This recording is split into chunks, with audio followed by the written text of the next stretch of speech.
Hello everyone, this is Hive Magazine. My name is Alfie Clark and today I'm joined from across the globe. I'm joined by the main man, Lime King. How you doing, my man? I'm doing very swell, brother. How are you doing? I'm doing fantastic, man. It's a lovely sunny morning over here in England. How's it down in Oz? It's a very shady night over here in Wollongong, Australia right now. Hell yeah, man. So we're here to talk about all things music, all things Lime King. Obviously, you just have a new project come out, Nightmare Fuel. It's been out for a couple of weeks now. How are you feeling with the reception and just that it's been out now? I've been loving it. I mean, like it's where I've kind of really leaned into the more scream, the more metal tones that I've like kind of had in my influences for a long time. And it's kind of cool just to see the product out there and to see how many people are responding to it positively. So either way, it's a win-win. Yeah, you mentioned in like a little video on your social that like it's kind of like a parallel album almost to your last project, Fever Dream. Like, where did that sort of concept come from in the first place? So it started by accident. It first was named Fever Dream because I wanted the most whiplash in between tracks. I wanted the beginning track to be like such a cut from the second, such a cut from the third, and such a cut from the fourth all the way down. And then I realized as I was making it, it slowly went into an A side and B side. Then those slowly grew and grew and grew to the point where there were two albums. I actually made a song from Nightmare Fuel before anything on Fever Dream. It was literally Go to Hell, the intro to that album. So it kind of just grew and grew and grew like that. And then because of that, we could able to grow it and have these parallels to be like, oh, this is an actual A side, B side. That's sick, man. That's a great way to format both the albums and kind of have some like continuity to it all. So like with that being said, like do you think that has kind of proved that rage rap is like way more than the sum of its parts as a genre, and it's not just guys like screaming over the most abrasive and mechanical beats possible? Well, it's really how you view how people are abrasive. Because some people are abrasive for like the sake of abrivity. I don't know if that's even a word, but it's really like the emotion and the choice of why you are that way. Like usually people scream because they're angry, and if you don't know, there's a lot of reasons to be angry. So it's really about like how you kind of go in either direction. It's not just violence on the block like you usually see. There are a lot of reasons to be angry, and it's just really your selection of what to be angry about that gives you your own personal take of why to scream. Yeah, and like that kind of comes into that last track on Nightmare Fuel, which I mean, for me personally, I thought it was such like a far cry from what I would expect on like a Lime King track. Like, do you want to go deeper into like what that track means for anyone who may have listened but kind of may have missed the whole point of it?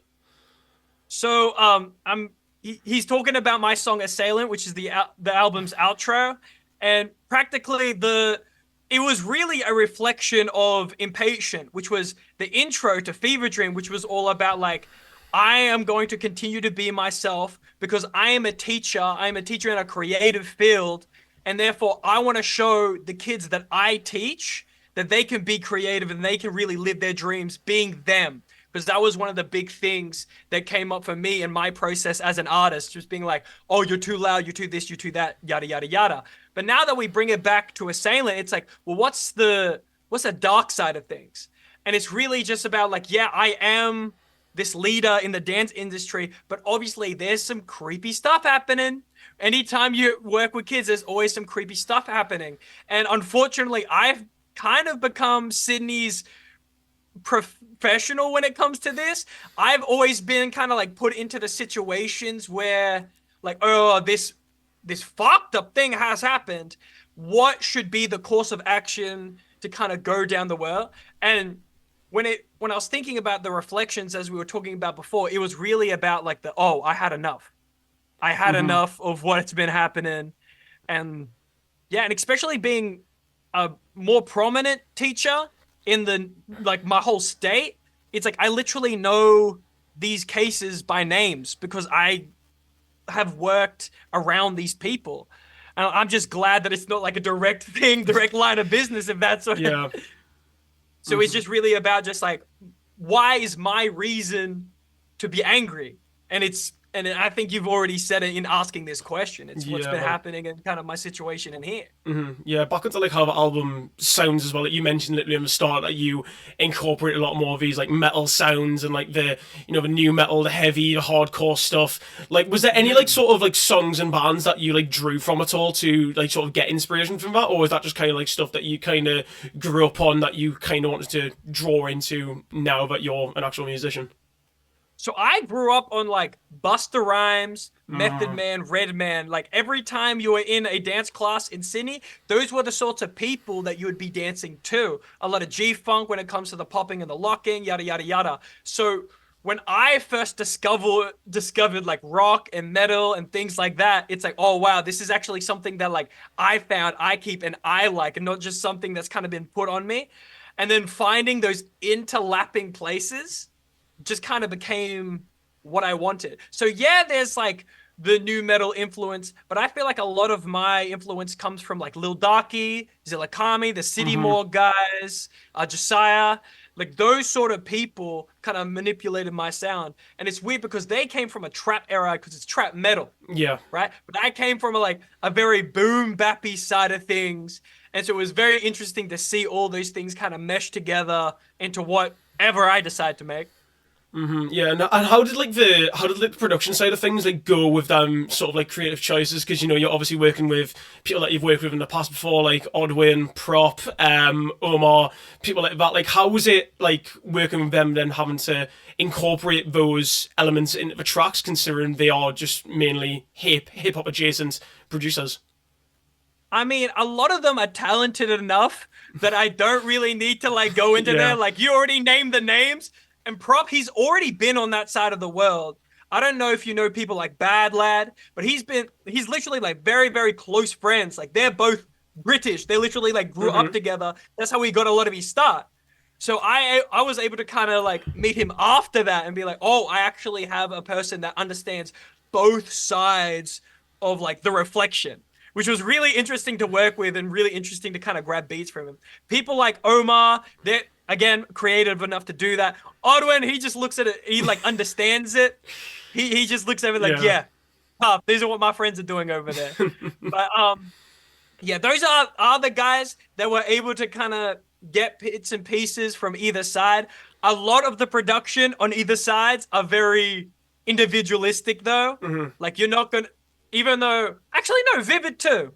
He was the guy that mixed the album. He helped me when I was producing Assailant. Because there's how many beats in there. Like I knew Yeah. he was the one that cleaned it up and made his own.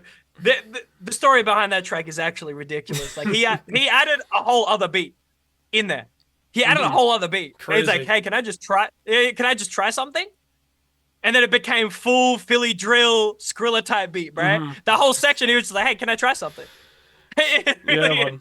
That's what he was So about, there man. were Just like, yeah, just trying it, man. See what lands. Exactly. half the time this album was like, what if we did this and then this? Yeah.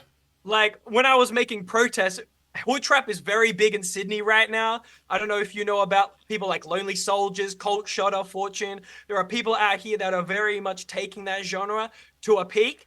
And so I was like, well, that's what Australia wants, and that's what I'm listening to when I'm listening to my underground music. What's the metal equivalent of that? And so that's even how Protest was made. Yeah, yeah. It's really, again, like you were saying, trying things. And like, speaking of people that you've worked with before, obviously like some of the features on the album, people that you've again worked with before over the past few years, Peso Pete obviously, but mainly Jeesh and Kez, who when I listen to tunes that you guys work on together, I just feel like you have just such great chemistry together, like especially again with Jeesh and Kazura.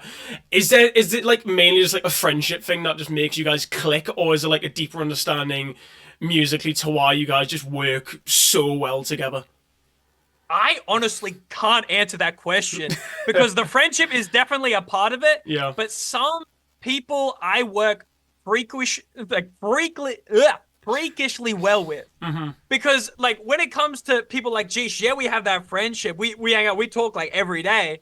But it's just also a matter of like work ethic Yeah. as well. Like we have a lot of things in common.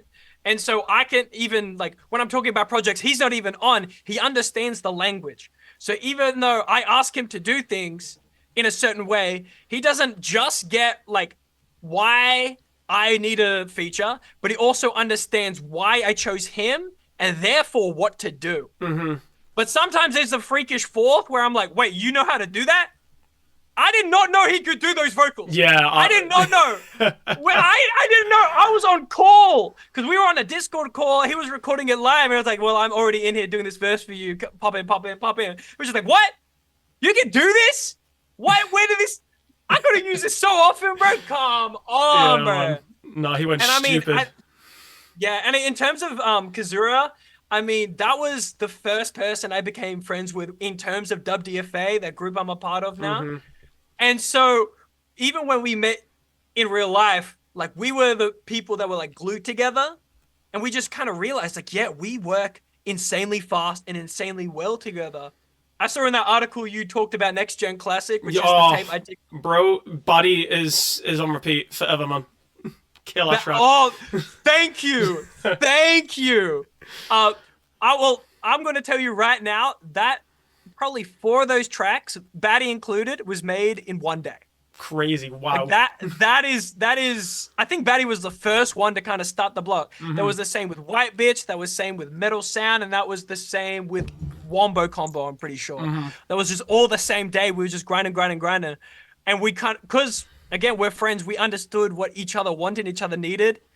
It was just magic waiting to happen. Yeah, and man. even with Only God I Can Judge, they sent that verse back ridiculously quick. Ridiculously quick. Because they just understood what I needed. They understood what I asked for. And I think that's kind of like what I look for when I talk to different artists that I want to work with.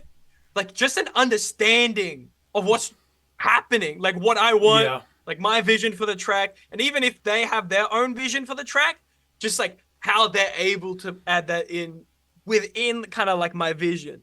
Sometimes it's nice to have a surprise though. AKA Geesh vocals.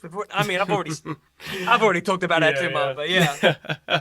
Yeah, so like with all that being said on this previous record, what's next then? Like what may be coming next? Is there going to be like a potential continuation within this sort of universe that you've been creating, or is it like going to be opening a door to something completely new? I mean, I don't know if you know much about the drama with a lot of these 2 albums in general, but there were a lot of songs that just couldn't get made in time. So there has been ideas floating around being like, well, is there such thing as a double deluxe? Like not just a deluxe for one album or another album, literally have a deluxe where it's like finally the A and B side together, and then those extra tracks that are meant to be this whole thing have it be called, or I don't know, we call it bedtime stories. I don't know the title for it yet. Right now I'm going with Sleeper Build. Okay. So like that's the idea right now, but honestly, I just want to keep making music and see where that takes. Hell yeah, man. You know, you just mentioned obviously like we were talking about Kez and Geesh and people like that, and you know, as someone talking about WDFA and that, and you know, as someone who has watched every single Pokemon Cypher since the 2013 one, you know, been a Pokemon lover for years, bro. Like we got to talk about it, man. Like that was your kind of, you know, kind of your big break. Like, first off, was it like pretty overwhelming when you were doing the Cypher entries for the contest? Was it pretty overwhelming getting all that support and all that love? It was very, very strange because like again, not a lot of people are going to be into scream rap. So the fact that something scream rap won was very weird in a lot of people's eyes. Some people that couldn't like get the image, get the reference, there was a lot of hate. But there's also the people that understood it and showed me love. So instantly, I wouldn't say just love. I would have said just the word commotion. Yeah. And so it was really just a balance of me trying to ignore the hate and accept the love. Cause like I wasn't even underground at that point. I was beneath the soil. Yeah. I was Earth's core at that point. I had like 5 followers on SoundCloud. Ended up winning this massive competition. So it just became a deal of like, well, now how do I deal with this? How do I deal with this? So like when you were making them verses, like obviously the turnaround for it was kind of, I'm pretty sure it was like a week in between like the first part of the contest ending and then the second entry had to be submitted. Were you like a bit stressed, like, trying to finalize that last verse, or did you kind of just bang it out and just say, yeah, I'm winning this thing, like this is coming home? So here's the thing. To be very honest, the first one I was drunk. I was drunk as all hell. And my homie was like, hey, yo, it is time to do, like, the guy that showed me the ciphers, again, back in 2013, I was also someone that was tapped in since back then. It's like, oh, they're doing a competition. We didn't even know about the 2019 competition. He just found out about the competition now. It's like, hey, yo, like, they're doing this competition. You should do it. I was drunk as hell. I was in a share house at the time, so we put all of our mattresses together to make a make-do fort, and we were all drunk doing it, just making this fort. And then it was like, damn, that verse went far. What happened? That's mental. What happened? Like, and then when it came to the second verse, there was that pressure of being like, I have to write a verse now. And for full transparency, every time I made music after that, I was just having fun, never wrote down a singular thing. So now I have to be like, oh shit, I have to put the pen down. Yeah. I have to put the pen down now. Like, what's going to happen? Oh no, oh no. And it was the first time where I'm like, oh yeah, putting the pen down works. It actually works. Recorded the second verse and the rest is history. Yeah, man. Like, so going back to you just being absolutely blasted off your nut when you were writing that first verse, did you do a video when you're just absolutely gone off about like 10, 12 beers? Like, were you just in the back garden, just like drunk as hell, just popping, locking, and just busting the moves out? So the thing, it was like a family barbecue happening that day. So I was like, so the thing is, I recorded the first verse drunk, went to this family barbecue, ended up being a little bit of a bender, and ended up recording that video like the next afternoon. That's incredible. Okay, just put this out, bro. Just put this out. Oh wow, that is brilliant. That is honestly, that's so good, man. And with obviously it was Pokemon's 30th anniversary just the other week, and Generation 10's been announced. I'm sure all the fans of the Cypher, because mate, the fans of WDFA, they love you. Like, I'm sure they're going to be hoping you're going to be laying down a few more bars. I only hope. I only hope. I mean, you got to recognize with all the kerfuffle that happened last time, it's very like, like, we're not sure, like, if another one again will happen, or if it will happen. We just don't know. We just don't know. It's really just like a question mark thing. And at the end of the day, it's all going to be up to the big man chauffeur. Of course. All I know is that when man says yes, I say yes, bro. Yeah. Yeah, when a big man speaks, you listen, kind of thing, yeah. Literally, One of them ones. big man. Yeah. That guy's massive. He's like 6'5", and he's built like a square. It's ridiculous. Yeah. So obviously, like, when you guys all went over to record a Cypher, you guys all stay in the house together. You know, it's all happy families. So I've just got like a few like quick fire questions about the people that you lived with, and just like certain stereotypes of roommates, and you're just going to assign one person or a few people, if you'd like, to these sort of stereotypes. So the first one I've got is, who's the party animal? Oh, you got to recognize we were all party animals. Yeah, who's the biggest one? Like, who's the biggest one? Yeah. Oh, I guess like traditionally Kez, deviantly Matt Houston. Really? Oh, that guy was holding around jugs of orange juice and vodka like the whole time. There's this one photo of him with like two orange, like these, whatever a gallon is. I still don't know that sort of system. He had 2 gallons each hand. Crazy. Just some orange juice and vodka. Like, he's a deviant. Just a Kimbo. Who was the clean freak? The clean freak? Oh, probably GE. Okay. One of them. Okay. Who was the early bird? Who was that guy who's always up, crack of dawn, grinding? Me and Tanooks. All right. Okay. I was still jet lagged as hell, but the other way around. Yeah. What about the night owl? Who's staying up late? Who's getting up late? Lying in. I think it was Shizzy, Fu, those guys. Yeah, I feel like Shizzy just like waking up off a hangover is just like that bro is, he's he's just on a different planet. Like he just is not there. Yeah. Yep. Yep. I don't know if you guys did much cooking in the house, but who was the best chef, if there was any? There was one of the homies, Rain, who was in the Okay. house. I mean, they're not exactly WFA, but they were always there whipping up a storm, bro. Okay. I gotta have gumbo. It was great. Ooh, tidy. And finally, who was the best at Smash Bros? Don't bring that up. Why you want to bring that up? Oh, let me look in the camera right now. Why are you bringing this up? No, there were full arguments every time. Like no. Smash was constantly played, and like even though I like Smash, I just forcefully put my hands back. And these are fighting game people. These are fighting game people. I would have to say King Shofu. Oh, King Shofu. All right. Was he just running the set every single night? Everyone's catching hands. It was like he was always like, "Let's get the cream, let's get the cream," and then just like running sticks the whole time. It's like, "Hey, next person on controller, next person." Yeah. He was always out there. So, a couple last questions I got for you, my man. So, the last question from me, because the last question's from a different person, actually. So, obviously, as we just mentioned, Pokemon 30. I'm a big Pokemon fan myself. I've got the badges on the wrist right now. Gen 4. Ha ha! That's Jeez. so tight. I got my man Gengar chilling. This man's straight from Japan. I won him in a claw machine when I was in Japan. My boy. Yes. I need to know, bro. What's the team of 6? Wait, say that again. What is your team of 6? If you're What a is my Pokemon, team of If 6? you're a Pokemon trainer, what's your team of 6 in?